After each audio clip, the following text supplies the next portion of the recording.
Hello guys, welcome back to the next part of our video that is transportation in plants. इससे पहले वाला जो part था उसमें हम transportation in human that means circulation और उससे रिलेटेड हार्ट से रिलेटेड जितना टॉपिक था वो सब हम स्टडी कर चुके हैं. Now in this topic we'll read about the transportation in plants.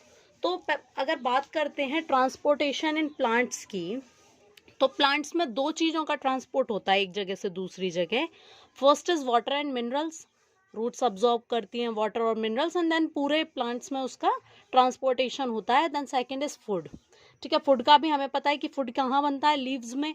तो लीव्स से बाकी के प्लांट पार्ट्स में जाना भी ज़रूरी है, तो उसके लिए फूड का ट्रांसपोर्टेशन होना भी ज़रूरी है. तो यहाँ हम दो चीज़ों का ट्रांसपोर्टेशन पढ़ेंगे. First is water and minerals and the second is food.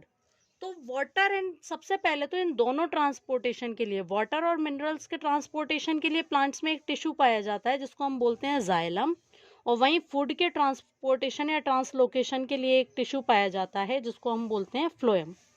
तो दो तरह के टिश्यूज ट्रांसपोर्टेशन के लिए पाए जाते हैं. जैसे हमारी बॉडी में ब्लड पाया जाता है, blood is a fluid connective tissue, तो उसी तरह से ट्रांसपोर्टेशन के लिए प्लांट्स में दो टिश्यूज होते हैं.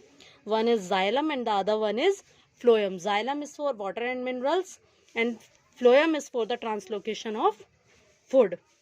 अब water and minerals की अगर हम बात करें तो water and minerals के transportation के लिए दो processes responsible होती हैं plants में mainly. The first is transpiration. The first process which is responsible for the transportation of water and minerals is transpiration. कैसे responsible होती है वो मैं अभी बताऊंगी. And the second is root pressure. ये दोनों प्रोसेसेस की वजह से प्लांट्स में वाटर और मिनरल्स का ट्रांसपोर्टेशन होता है. ओके, अब हम देखते हैं कि ट्रांसपिरेशन कैसे रिस्पॉन्सिबल है for the transportation of water and minerals. अब देखो, सबसे पहले तो ट्रांसपिरेशन हम सबको पता है कि ट्रांसपिरेशन होता क्या है. जैसे सपोज ये लीफ है, वी ऑल नो कि लीव्स की सरफेस पे होते हैं स्टोमेटा. अब सपोज ये स्टोमेटा है तो यहाँ से वाटर हमारा बाहर एक्सक्रीट किया जाता है प्लांट्स में. तो प्लांट्स में पानी बाहर निकलता है वाटर वेपर्स के फॉर्म में, तो उसी प्रोसेस को ट्रांसपिरेशन कहते हैं. ठीक है, अब ये पानी बाहर निकला, सपोज यहाँ से ये वाटर वेपर के फॉर्म में पानी बाहर गया लीव्स से. ठीक है, ओके. अब यहाँ तो वेकेंट स्पेस हो गया. ठीक है, यहाँ पे वेकेंट स्पेस हुआ तो इसके पास वाली जो सेल होगी वहां का वाटर मॉलिक्यूल इसको फिल करने के लिए आएगा. तो यहाँ पे वेकेंट स्पेस हो गया, इसके पास वाली सेल का वाटर मॉलिक्यूल इसको फिल करने के लिए आएगा. ऐसे करते करते लीव्स के थ्रू नीचे पूरा रूट तक सेम प्रोसेस चलेगा. रूट्स तक सेम प्रोसेस चलेगा जब फाइनली रूट्स पे, ये अगर प्लांट की रूट्स यहाँ मैं ऐसे बना दूं, तो जब फाइनली रूट्स पे वैकेंट स्पेस बचेगा वहाँ प्रेशर जनरेट होगा. तो उस प्रेशर की वजह से ऑब्वियसली सॉइल में अगर वाटर है तो उस वाटर के हाई कंसंट्रेशन से यहाँ लोअर कंसंट्रेशन की तरफ वाटर मूव करेगा. वही ऑस्मोसिस वाला प्रोसेस है, हायर कंसंट्रेशन से लोअर कंसंट्रेशन की तरफ वाटर मूव करेगा, फिर यहाँ से यहाँ, तो वो सेम प्रोसेस चलता रहेगा. तो ये वाटर और मिनरल्स के ट्रांसपोर्टेशन में इस तरीके से हमारा जो ट्रांसपिरेशन है वो रिस्पॉन्सिबल होता है. क्योंकि ट्रांसपिरेशन से क्या होता है, एक सक्शन पुल जनरेट होता है. दैट मीन्स जब ये वाटर यहाँ से वाटर वेपर बन के चला गया तो यहाँ वैकेंट स्पेस हो गया. यहाँ के वैकेंट स्पेस की वजह से इसकी जो पास वाली जो सेल थी उसने उस प्लेस को फिल करने के लिए उसका वाटर मॉलिक्यूल वहां चला गया उस वैकेंट स्पेस में. बट अब अगेन यहाँ पे वैकेंट स्पेस क्रिएट हो गया. ऐसे करते करते नीचे रूट्स तक पूरा पुल जनरेट होता है और ये हेल्प करता है हमारे वाटर और मिनरल्स को रूट्स से लेके पूरे प्लांट्स में ट्रांसपोर्ट कराने में, ये हमें हेल्प करता है. तो ये तो था ट्रांसपिरेशन. अब बात करते हैं रूट प्रेशर की. तो मैं यहाँ एक बहुत रफ सा डायग्राम बना रही हूँ. ये यहाँ से मैंने इसकी रूट्स बनाई हैं, कोई भी प्लांट ले लो. ठीक है, अब इन रूट्स पे क्या होगा, यहाँ पे वाटर के साथ साथ मिनरल्स भी होंगे सॉइल में, minerals in the form of ions. ठीक है, ये सॉइल सरफेस है, हमारा ग्राउंड सरफेस है जिसके नीचे ये प्लांट की रूट्स है. अब यहाँ वाटर के साथ साथ मिनरल्स भी होंगे. तो इन मिनरल्स को अब्जॉर्ब करने के लिए ये जो प्लांट है ये अपनी एटीपी खर्च करेगा। क्या खर्च करेगा? ATP. ATP is the energy currency of the cell. Okay, तो ये एटीपी खर्च करेगा। तो जब ये एटीपी खर्च करके ये जो एब्जॉर्प्शन करेगा, दैट मीन्स इसमें किस टाइप का एब्जॉर्प्शन होगा? Active absorption. ठीक है, यहाँ जो ट्रांसपिरेशन में जो हो रहा था वो था पैसिव एब्जॉर्प्शन। जो बिना एटीपी खर्च करे हो वो पैसिव, और जो एटीपी के कंजम्पशन के बाद हो दैट इज एक्टिव एब्जॉर्प्शन। तो यहाँ पे एक्टिव एब्जॉर्प्शन हुआ, एटीपी खर्च हुई, तब इसने क्या किया? फर्स्ट स्टेप क्या हुआ? इसने आयंस को एब्जॉर्ब कर लिया। आयंस को मतलब मिनरल्स को एब्जॉर्ब कर लिया। अब आयंस को जब इसने एब्जॉर्ब किया रूट में, तो रूट में सॉल्यूट का कंसंट्रेशन ज्यादा हो गया, दैट मीन्स मिनरल्स का कंसंट्रेशन ज्यादा हो गया। तो ऑब्वियसली सेकेंड स्टेप में वाटर, क्योंकि सॉइल में ज्यादा है, वाटर अब रूट्स में कम हो गया रिलेटिवली, वाटर की क्वांटिटी रूट्स में कम हो गई क्योंकि वहां सॉल्यूट ज्यादा हो गया। तो सेकेंड स्टेप में क्या होगा?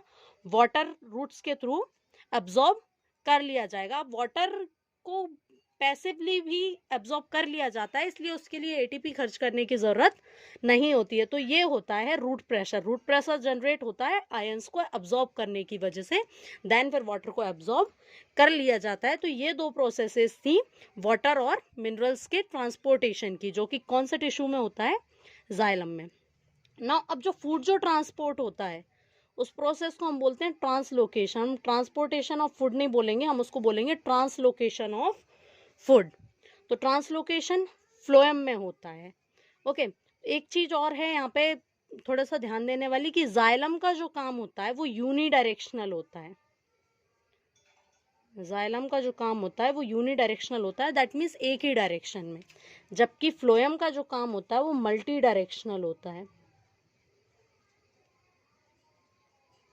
कैसे? क्योंकि देखो, अगर मैं पानी की बात करूं, वाटर की अगर मैं बात करूं, तो वाटर तो हमारी रूट्स अब्जॉर्ब करती हैं और वाटर को ऊपर ही जाना होता है रूट्स से। ऐसा तो नहीं है ना कि ऊपर से नीचे भी आता है पानी, नहीं, रूट्स से पूरे प्लांट के पार्ट्स में जाना है। तो ये यूनिडायरेक्शनल प्रोसेस चल रही है, ठीक है। जबकि फ्लोएम की अगर मैं बात करूं तो फूड बनता है, कहाँ बनता है फूड प्लांट्स का? लीव्स में। ठीक है, तो लीव्स से खाना ऊपर की तरफ भी जाएगा, ऊपर की ब्रांचेस में, लेटरल ब्रांचेस में भी जाएगा, स्टेम में यानी कि नीचे भी आएगा, और रूट्स तक फूड जाएगा। तो फ्लोएम का काम जो होता है वो होता है बाई डायरेक्शनल, या we can say it multidirectional. Okay, तो ट्रांसलोकेशन ऑफ फूड हम देख लेते हैं। सपोज ये कोई भी सेल है, हमारी लीव की सेल है, जिसमें हमारा क्या हुआ है? फोटोसिंथेसिस हुआ है। जिसमें क्या हुआ है? फोटोसिंथेसिस हुआ है। दैट मीन्स यहाँ पे हमारे प्लांट का खाना सिंथेसाइज हुआ है, खाना बना है। और इसके पास में है ये हमारा फ्लोएम, और इसके पास में है जाइलम। ये हो गया जाइलम, ये हो गया फ्लोएम। अब बात करते हैं क्या हुआ कि जब फोटोसिंथेसिस में इसमें बना खाना, जो सुक्रोज या स्टार्च जो भी ले लो, ये जो खाना हमारी ये जो लीफ सेल्स हैं, ठीक है, लीव्स की सेल्स हैं, इसमें खाना बना। लीव्स ऑब्वियसली ग्रीन होती है और प्लांट का ग्रीन पार्ट ही फोटोसिंथेसिस करता है, दैट मीन्स फोटोसिंथेसिस करता है। अब ये फोटोसिंथेसिस में जो खाना बना, ये सेल्स क्या करेंगी? एटीपी के थ्रू, मतलब एटीपी खर्च करके ये खाना कहाँ ट्रांसफर कर दिया जाएगा? यहाँ। तो अब यहाँ फूड कंसंट्रेशन हो गया बहुत ज्यादा, और जाइलम तो वाटर का ट्रांसपोर्ट पहले ही कर चुका है, जाइलम वाटर का ट्रांसपोर्ट पहले ही कर चुका है। तो यहाँ काफी सारे वाटर मॉलिक्यूल्स हैं जो ट्रांसपोर्ट हो रहे हैं नीचे से ऊपर की तरफ। अब क्योंकि फ्लोएम में ये फूड का कंसंट्रेशन बहुत ज्यादा हो चुका है, दैट मीन्स सॉल्यूट का कंसंट्रेशन बहुत ज्यादा हो चुका है, इसलिए ये जो वाटर है ये लो कंसंट्रेशन की तरफ मूव करेगा, हाई कंसंट्रेशन से लो कंसंट्रेशन की तरफ वाटर मूव करेगा, ताकि यहाँ का और यहाँ का कंसंट्रेशन इक्वल हो जाए। तो ये वाटर यहाँ मूव करेगा, ठीक है। अब यहाँ वाटर भी हो गया, फूड भी हो गया। तो सपोज ये ग्रीन पार्ट है जिसमें खाना आ गया। अब ये अगर एक नॉन ग्रीन पार्ट है तो इसमें खाना कैसे जाएगा? अब इसके कंपैरिजन में अब अगर मैं बात करूं, क्योंकि इसके पास खाना तो अभी है नहीं, खाना यहाँ पहुंचा है, तो यहाँ फूड का कॉन्सेंट्रेशन ज्यादा है, तो फिर वही हायर कॉन्सेंट्रेशन से लोअर कॉन्सेंट्रेशन की तरफ हमारा फूड मूव करेगा। तो इस तरीके से ये जो खाना है वो फ्लोएम में ग्रीन पार्ट से नॉन ग्रीन पार्ट में ट्रांसफर कर दिया जाएगा। दैट मीन्स अगर ये लीफ है तो खाना लीफ में बनता है, ये तो सबको पता है। ग्रीन लीव्स जो होती हैं वो green part of the plant होती हैं, तो इसमें खाना बनता है। तो ये अगर ग्रीन पार्ट है और ये अगर कोई नॉन ग्रीन पार्ट है तो इसमें खाना कैसे जाएगा? नॉर्मल ऑस्मोसिस वाली जो प्रोसेस होती है, एंडोस्मोसिस टाइप ऑफ प्रोसेस, उसके थ्रू खाना, क्योंकि यहाँ फूड का कंसंट्रेशन बहुत ज़्यादा हो जाएगा, इसलिए ये फूड जो है वो इस सेल में मूव कर जाएगा जहाँ पे कंसंट्रेशन फूड का, या ये बोलूँ कि सॉल्यूट का कंसंट्रेशन जहाँ पे लो है, उस तरफ फूड हमारा मूव कर जाएगा। अब ऐसा क्यों हुआ कि यहाँ से यहाँ ये मूव क्यों किया? अब देखो, यहाँ फूड तो था ही, फूड था, यहाँ बना था, उसके बाद इसने जाइलम से वाटर भी ले लिया था क्योंकि इसके पास फूड का कंसंट्रेशन बहुत ज़्यादा हो गया था, सॉल्यूट कंसंट्रेशन। तो उसकी वजह से क्या हो गया, यहाँ पे काफ़ी हाई प्रेशर जनरेट हो गया, और हाई प्रेशर जब जनरेट हुआ तो हाई प्रेशर से लो प्रेशर की तरफ चीज़ मूव करती है, कोई भी सब्सटेंस मूव करता है। इसलिए जिस सेल में, इसके नीचे एडजेसेंट सेल में जहाँ पे प्रेशर बहुत ज़्यादा लो था, वहाँ ना फूड का कॉन्सेंट्रेशन ज़्यादा था ना वाटर का, वहाँ पे ये हाई प्रेशर से इस तरफ मूव करता है। दैट मीन्स ग्रीन पार्ट से नॉन ग्रीन पार्ट में फूड का ट्रांसलोकेशन कर दिया जाता है। और यही फ्लोएम की, ये तो फ्लोएम की एडजेसेंट सेल थी, और इसके पास अगर कोई प्लांट का नॉन ग्रीन पार्ट है तो उसमें सेम प्रोसेस के थ्रू, क्योंकि अब यहाँ कॉन्सेंट्रेशन ज़्यादा हो जाएगा, इसके बाद यहाँ कॉन्सेंट्रेशन कम है, तो यहाँ से अपने हाई कॉन्सेंट्रेशन से लो कॉन्सेंट्रेशन की तरफ फूड मूव कर जाएगा। इस तरीके से हमारे नॉन ग्रीन पार्ट्स को भी खाना मिल जाएगा। दैट मीन्स फूड जो है पूरे प्लांट्स में ट्रांसलोकेट हो जाएगा। तो ट्रांसपोर्टेशन इन प्लांट्स में इतना ही था। इस टॉपिक में बहुत ज़्यादा बड़ा टॉपिक नहीं है, इतना ही टॉपिक है, छोटा सा टॉपिक है। सिर्फ वाटर और मिनरल्स का ट्रांसपोर्टेशन देखना था और फूड का ट्रांसपोर्टेशन देखना था, दैट्स इट। इसके अलावा ज़्यादा कुछ इसमें ऐसा है नहीं। अब नेक्स्ट पार्ट जो है वो हमारी वीडियो का रहेगा excretion in human as well as in plants. Till then आपको अगर इस वीडियो में कोई भी डाउट लगता है तो आप कमेंट सेक्शन में कमेंट करके पूछ सकते हैं। Stay happy, stay safe. Thank you.